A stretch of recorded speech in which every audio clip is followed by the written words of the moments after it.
Hello dear students, welcome back to our YouTube channel. फिर से आपका स्वागत है एक बार। ठीक है, अपने यूट्यूब चैनल पर आपका आप सभी बच्चों का विद्यार्थियों, देखिए 10th क्लास का ये मैंने मैडम राइड दी बस आपका जो चैप्टर है उसके लिए आपके फ्लेमिंगो से क्वेश्चंस बनाए हैं, मोस्ट इंपोर्टेंट जो आपके नियरेस्ट अप्रोच आपके एग्जाम में आपके लिए टच करेंगे। बहुत ज्यादा मोस्ट इंपोर्टेंट क्वेश्चन बनाए हैं, बहुत ही इजी लैंग्वेज में बनाए हैं, बहुत ही आसान तरीका है, आप इनको आसानी से याद कर सकते हैं। आप माइंड पे प्रेशर देना बंद कर दीजिए। अब प्रेशर का टाइम नहीं रहा है, जितना भी है बस इनको याद कीजिए, इनको बस अपने दिल और दिमाग में बसा लीजिए। जो भी करना है इनको लेके जाइए। आप देखिए चैप्टर ऐसे आएंगे क्वेश्चंस बहुत ही आसानी से। ठीक है, तो देखिए आपके लिए मैंने एक क्वेश्चंस दिए हैं, 3 क्वेश्चंस आपके लिए सिर्फ शॉर्ट आंसर बनाए हैं मैंने, एक लॉन्ग दे रहा हूं बस, वही मेरा ऐसा ही चलता रहता है विद्यार्थियों। ठीक है, तो बहुत सारा आपके लिए बहुत बहुत धन्यवाद। और अभी तक अभी को आपके लिए एक और बात मेरी यह है, वीडियो को लास्ट तक जरूर देखना, क्योंकि बीच में अधूरी मत छोड़ना। मैं बहुत ही ज्यादा मोस्ट इंपोर्टेंट क्वेश्चंस एंड और उसके बाद में और भी ट्रिक समझाऊंगा कि किस तरीके से आपको याद करना चाहिए। अगर आपको क्वेश्चंस याद नहीं होते हैं तो मैं इसके लिए आसान तरीका बताने वाला हूं आपको। ठीक है, तो प्लीज जुड़े रहिए वीडियो से, और अभी तक चैनल को सब्सक्राइब नहीं किया है तो प्लीज कर लीजिए। ओके, तो चलो देखते हैं, क्वेश्चन समझते हैं और फिर बाद में आपको मैं ट्रिक समझाऊंगा किस तरीके से आपको याद करना चाहिए। आपको याद बस ऐसे ही पलक झपकते ही याद होते चले जाएंगे। ठीक है, ओके, तो देखिए पहला क्वेश्चन है, why did Valli want to ride. Most important है, बहुत ही ज्यादा मोस्ट इंपोर्टेंट क्वेश्चन है आपके लिए। व्हाई डिड वल्ली वांट, वल्ली क्यों चाहती थी, टू राइड सवारी करना, ऑन द बस बस में फर्स्ट टाइम पहली बार क्यों चाहती थी। जैसा कि आपने चैप्टर का अर्थ तो देख ही लिया होगा, सारांश तो देख लिया होगा कि आपने बल्ली रोजाना बच्ची 8 साल की बच्ची रोजाना खड़ी रहती थी अपने घर के दरवाजे पर, सामने से एक रोड निकलता था जहां से डेली बस जाया करती थी, जैसा कि मैं आपको पहले भी पढ़ा चुका हूं। देखिए तो इसमें आंसर है, वल्ली यूज्ड टू वॉच, बल्ली देखा करती थी द बस को ऑन इट्स हॉटली राउंड्स, बार बार निरंतर जाते हुए घूमते हुए, थ्रू हर स्ट्रीट एवरी डे, रोजाना उसकी गली से गुजरते हुए वो रोजाना बस को देखती थी। This side of the bus, बस का नजारा फील्ड विद न्यू पैसेंजर्स, नए यात्री उसमें दिखाई देते थे हर दिन, एवरी टाइम हर समय, गेव हर अनएंडिंग जॉय, और उसे वो एक कभी समाप्त न होने वाला एक आनंद देती थी। सी वॉज अ क्यूरियस, वो बहुत ज्यादा उत्सुक रहती थी, एंड विस्ड उसकी इच्छा थी, टू राइड इट वंस, उसमें एक बार सवारी करने को इच्छा होती थी। ऐसे ही फिर दूसरा आंसर समझेंगे, क्वेश्चन समझेंगे, why does the conductor, conductor जो था परिचालक, काल वल्ली से क्यों बोलता है मैडम, मैडम क्यों बोलता है उससे। बहुत ज्यादा मोस्ट इंपोर्टेंट क्वेश्चन, कई बार ये देखने को मिला है, कई ऐसी जगह पर देखने को मिला है। ठीक है, तो ये क्वेश्चंस बहुत ज्यादा उठ सकता है, उसमें बहुत ज्यादा चल रहा है इस पे। ठीक है, एक्सप्लेन विद एग्जांपल्स, उदाहरण सहित समझाइए। The conductor was a jolly sort of a fellow, एक खुश मिजाज वाला व्यक्ति था, सॉर्ट ऑफ के प्रकार का, फेलो एक व्यक्ति था, कंडक्टर चालक परिचालक जो था। He was much fund of हो गया आपका शौकीन होना, तो वो बहुत ज्यादा शौकीन था। जोकिंग, मजाक करने के मूड में रहता था हर वक्त, बस यात्रियों से देखो उनको उनके यानी क्या है, दिल खुश कर देने वाला दिलचस्प व्यक्ति था वो। चेयरफुल पर्सन था, हर किसी को बहुत ज्यादा मजाक करना, या किसी को परेशान है तो जैसे कौन कैसे इस तरीके से जा रहा है यात्रा कर रहा है तो उसको हर तरीके से खुश रखना चाहता था कंडक्टर। तो he had a judged temperament, उसने जैसे उसको जज कर लिया था उसके टेम्परमेंट को। दिस स्मॉल चाइल्ड, उस बच्ची के उस स्वभाव को, टेम्परमेंट उसके स्वभाव को उसने जज कर लिया था। सो इसीलिए सी कॉल्ड वल्ली मैडम, इसीलिए वो वल्ली को मैडम बोलता था। लेकिन बच्चों ये आपको बता दूं, वल्ली से जैसे ही फर्स्ट टाइम वो मैडम बोलता है तो वो बोलती है कि किसको वल्ली बोला आपने, किसको मैडम बोला आपने, तो वो बहुत ज्यादा ही गुस्सा हो जाती है ना। तो इस प्रकार से तभी तो उसने पूछा था। तो व्हाट डिड, नेक्स्ट क्वेश्चन है मेरा, what did Valli do after, Valli ने क्या किया after she got into the bus, bus में चढ़ने के बाद उसमें क्या किया उसने। वल्ली ने क्या किया था, वल्ली गॉट इनटू द बस, वल्ली ने बस में चढ़ने के बाद बस में चढ़ गई, एंड लुक्ड एट एवरीथिंग, और उसने सब कुछ देखा, वेरी केयरफुली, बड़े ध्यान सावधानी पूर्वक, बड़े ध्यान पूर्वक देखा।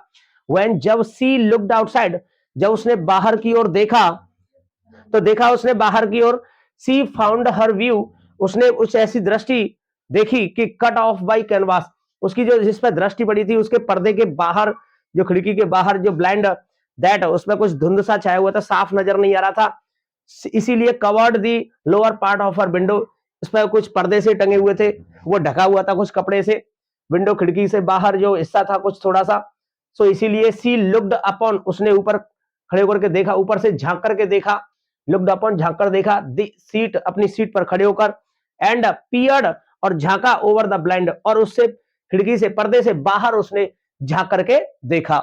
तो मेरा एक लॉन्ग क्वेश्चन है अभी, तो ठीक है, उस लॉन्ग क्वेश्चन को देखिए, मैंने आपको ये समझा दिया, आप इस तरीके से याद करिए, कई बार लिख लिख करके याद कर लिया करो, ठीक है, और भी बहुत सारा मैं आपको बता रहा हूं। हाँ तो बच्चों देखो, ये आपका लॉन्ग क्वेश्चन है आपके लिए ये, लेकिन चैप्टर से मैंने लिया है, दूसरे से सेरेमनेट बनारस वाले से लिया है, ठीक है। तो students please look at this white board, please screen देखिए, how did Siddhartha Gautam get enlightenment, उसने किस प्रकार से ज्ञान की प्राप्ति की, वाई, सिद्धार्थ जी ने वाई, क्यों, did he name the big tree, और क्यों उस बड़े पेड़ का, वृक्ष का नाम पड़ गया था उसके, उन्होंने यानी कि उनके नाम पर पड़ा था एज द बोधि ट्री, उस वृक्ष का नाम बोधि ट्री क्यों पड़ा। तो जैसा कि मैं आपको बता दूं, उसके सारांश में से उसके मीनिंग जो अर्थ निकलता है चैप्टर में से, क्योंकि उन्होंने 7 डेज उन्होंने उस वृक्ष के, पीपल के वृक्ष के नीचे उन्होंने तपस्या की थी, और वहां जो उनको एनलाइटमेंट जो उनको अचीव हुआ था, उस इसकी उनकी वजह से, उनकी जो अचीव हुआ था ना, उस अचीविंग की वजह से उनको ये नाम दिया गया था, उस पेड़ का भी नाम बोधि ट्री रखा गया था, क्योंकि उस वृक्ष के नीचे, पीपल के वृक्ष के नीचे उनको ज्ञान की प्राप्ति हुई थी, गंगा नदी के तट पर 7 दिन वो उसी के नीचे प्रतिज्ञा लेकर के ओथ लिया था, उन्होंने वोट किया था, तो उन्होंने वहीं पर वो बैठ गए थे, और उस वजह से उसका नाम उनके नाम पर पड़ गया था, ठीक है। तो जहां तक देखिए आपका ये क्वेश्चन है बहुत ही इजी लैंग्वेज में, Gautam wanted a final solution for the sufferings, कष्टों से, गौतम चाहते थे, वांटेड अ फाइनल, आखिरी सॉल्यूशन, समाधान, फॉर द सफरिंग्स, पीड़ितों से, एंड कष्ट, पेन्स, कष्टों से, दैट फाइनल सॉल्यूशन चाहते थे, इनके पीड़ाओं को, दुखों को कम करने का फाइनल सॉल्यूशन चाहते थे, आखिरी समाधान, दैट एफ्लेक्टेड माने पीड़ित, पीपल लोगों को, ऑफ द वर्ल्ड, इस संसार के पीड़ित लोगों का एक समाधान चाहते थे, ठीक है। हाँ तो ही वंडर्ड, वो भटकते रहे, घूमते रहे, फॉर 7 ईयर्स, 7 वर्षों तक, फॉर सीकिंग, ढूंढते रहे, ढूंढने के लिए निकले थे, घूम रहे थे, भटक रहे थे, एनलाइटमेंट, एनलाइटमेंट मतलब जो ज्ञान की प्राप्ति के लिए ढूंढ रहे थे कि इसकी संसार के लोगों की पीड़ा किस प्रकार से इसका समाधान किया जाएगा, कौन से ऐसे विचार या ऐसे ज्ञान की प्राप्ति की जाए ताकि ये संसार के कष्टों को दूर किया जा सके, मेरी जितनी जरूरत हो सकी कि मैं आपको समझाऊंगा, ठीक है। तो ऐसे ही उन्होंने कहा था गौतम जी ने, सिद्धार्थ जी ने, जिनके बचपन का नाम था, और बाद में उनका गौतम बुद्ध जो यानी नाम पड़ा था उनके ज्ञान की वजह से, क्योंकि उन्होंने एक महिला को, जो कीशा गौतमी थी, उनके बेटे की यानी क्या मृत्यु हो जाती है, तो वो अपने बच्चे को, बेटे को गोद में लेकर के, उठा करके सभी जगह घूमती रहती है, तो वो कहती है कि मेरे बच्चे को यानी क्या है, मेरे बच्चे का जीवन वापस आ जाए, कोई दवा ऐसी दे दो। तो किसी व्यक्ति ने कहा था, तो वो सड़क के किनारे पर चलती हुई किसी व्यक्ति से मिल जाती है, उसकी भेंट हो जाती है, उस मुलाकात में वो व्यक्ति कहता है कि शाक्य मुनि उस जंगल की तरफ, उसके नीचे, पीपल के वृक्ष के नीचे बैठा हुआ है, उससे जाकर के अगर आप दवा मांगेंगी तो जरूर अवश्य तुम्हारे बेटे के जीवन की जिंदगी वापस कर सकता है। तो वो औरत जो पीड़ित थी, वो जाती है, दौड़ करके जाती है, और वो उससे जाकर के कहती है कि हे महाराज, हे गुरु, आप मुझे कोई ऐसी दवा दे दीजिए मेरे बच्चे को, ताकि मेरे बच्चा जीवित हो जाए। मानी ठीक है, मैं तुम्हारे बच्चे को जीवित तो कर दूंगा, लेकिन इसके लिए आपको एक काम करना होगा। उसने बोला बिल्कुल, ऑफ कोर्स, क्यों नहीं, आप बताइए, जरूर अवश्य करूंगी। तो उसने कहा कि आप जाइए किसी ऐसे घर से, एक मुट्ठी भर सरसों के बीज, हैंडफुल ऑफ मस्टर्ड सीड्स आप लेकर के आइए। तो वो जाती है, घर घर पूछती है, एक मुट्ठी के सरसों के बीज दे दीजिए आप मुझे। तो वो जैसे ही उसको एक मुट्ठी के सरसों भर बीज उसको जाकर के देती है, तो वो उससे जाकर के पूछती है कि मैं इसको ले जाऊंगी, ठीक है, लेकिन क्या मैं आपसे कुछ पूछ सकती हूँ। तो कीशा गौतमी उससे पूछती है, उस महिला से, घर की से, कि मानी कि बताइए, आपके घर में किसी की मृत्यु तो नहीं हुई है। तो उसने कहा कि जितने लोग शेष रह गए, तो उनके घावों को कुरेद करके आप हमें दोबारा से पीड़ा ना पहुंचाएं, आप हमें कष्ट ना पहुंचाएं, प्लीज कृपया करके आप ये मुट्ठी भर सरसों के बीज ले जाइए, ठीक है। अच्छा, तो वो वहीं पर छोड़ देती है, उसके सरसों के बीज उसको वापस कर देती है, फिर दूसरे घर में पूछती है, ऐसे ही हर जगह door to door she wandered, वो भटकती रही, पूछती रही, और वो जाकर के फिर उससे वो आखिर में जब ऐसा कुछ नहीं मिला, क्योंकि पृथ्वी पर धरती के कोने पर कोई ऐसा कोना नहीं है जिसमें भाई किसी परिवार में मृत्यु न हुई हो, ऐसा तो भाई ये तो ईश्वर का विधान है, तो इसको कोई टाल नहीं सकता है, ठीक है। ये प्रकृति का नियम है, जीवन देना लेना सब प्रकृति का काम है, ईश्वर का काम है, ठीक है। तो ऐसा कुछ नहीं है, तो भैया ये तो जाना आना लगा रहता है। तो उसके बाद में फिर वो दोबारा से जैसे सड़क के किनारे चल रही थी, तो वहां उसको एक लाइट चमकती हुई बुझती हुई डिस्टिंग्विश कुछ ऐसा दिखाई देता है, प्रकाश जलता है फिर अंधेरा हो जाता है। मानी ऐसे ही जीवन को अपने को इंसान के जीवन को समझ लेती है कि ऐसे ही जीवन का इंसान का जीवन है कि जैसे ये अगर जिंदा है, जीवित है इंसान, तो इसका प्रकाश जल रहा है। अगर उसको फिर रियलाइज हो जाता है, तो उसको फाइनली रियलाइज हो जाता है कि इंसान भी ऐसा ही है, जब तक वो जीवित है तो उसका प्रकाश जीवित है, ठीक है। और फिर ये अंधेरा हो जाता है तो वो समाप्त हो जाता है। ऐसे उसने स्वीकार कर लिया, फिर उसके पास जाती है, फिर उसे कहती है कि मेरी समझ में अब सब कुछ आ गया है। तो ऐसे ही वो समझा रहे हैं, देखिए गौतम बुद्ध जी। तो देखिए उसके बाद फाइनली आखिरकार ही सैट डाउन, वह आखिरकार बैठ गए अंडर अ बिग ट्री, एक बड़े वृक्ष के नीचे बैठ गए। ही वोड, उन्होंने प्रतिज्ञा ली, टू स्टे, ठहरने की, दे देयर, वहां पर उन्होंने ठहरने की, ठीक है। और अंटिल, तब तक ठहरे रहे, विजडम केम, जब तक उन्हें ज्ञान की प्राप्ति न हो गई। एनलाइटेंड आफ्टर 7 days, 7 दिनों के पश्चात उन्हें ज्ञान की प्राप्ति हुई। It was named Bodhi tree, और इसी वजह से उनका पेड़ का नाम यानी जो रखा गया था बोधि ट्री रख गया। He gave his first sermon, पहला उन्होंने जो भाषण दिया था, of the city of Banaras on the river Ganges, और उन्होंने सबसे पहला उपदेश जो दिया था वो गंगा नदी के तट पर बनारस में दिया था, ठीक है। अब इसी पर मैं एक क्वेश्चन बनाता हूं, मैंने एक तुरंत छोटा सा एक क्वेश्चन बनाया कि where did Buddha preach, Buddha ने भाषण कहां दिया था, उपदेश कहां दिया था, इस फर्स्ट sermon, पहला उपदेश कहां दिया था उन्होंने। तो Buddha preached his first sermon, सबसे पहला जो उपदेश दिया था, at the city of Banaras में दिया था, विच इज रिगार्डेड, जहां पर एज द होलिएस्ट, सबसे पवित्र, ऑफ द बाथिंग प्लेसेस, जो स्नान करने का स्थान है, ऑन द रिवर गंगा, के गंगा नदी के तट पर।